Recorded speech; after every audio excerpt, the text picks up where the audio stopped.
Paano nga ba mag-transfer ng pera mula sa GCash papuntang Metrobank account? Sa video na to, yan yung pag-uusapan natin. Pero syempre, kung bago ka pa lang sa channel natin at gusto mo ng mga topic patungkol sa freeload, make money online, tips at tricks at mga tutorials, make it sure na mag-comment, like, and share.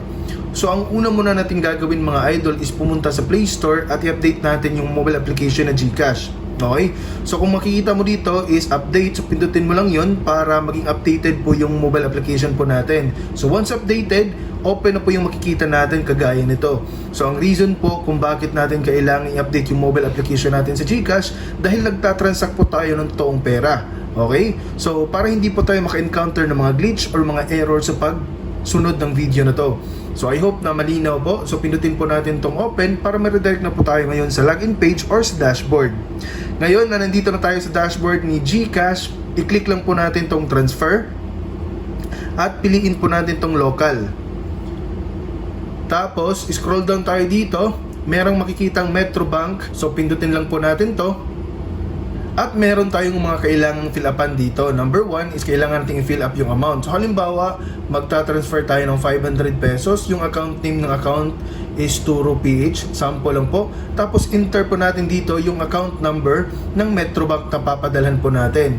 So halimbawa, 1, 2, 3, 4, 5, 6, 7, 8, 9, 10, 11, 12, 13. So pagkatapos nyan, maglagay din po tayo ng email. So dito nakalagay is optional pero mandatory po yun dapat para magkaroon din po tayo ng kopya ng transaction natin para in case na hindi po siya mag-reflect ng ilang araw, pwede po natin tong i-report sa GCash or sa Metropolitan Bank. Okay? Regarding sa transaction na to kasi meron po yung reference number. So kapag okay na, pinutin po natin tong send money para mapunta po tayo ngayon doon sa verification page. So dito nga kailangan nating i-verify yung transaction natin kung tama ba yung account name, kung tama nga ba yung account number, yung email address natin at yung amount.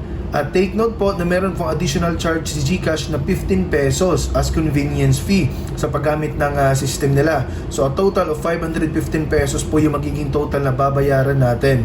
And basahin din po natin dito that confirmed transactions will not be refunded. So please make sure that the account details and amount are correct.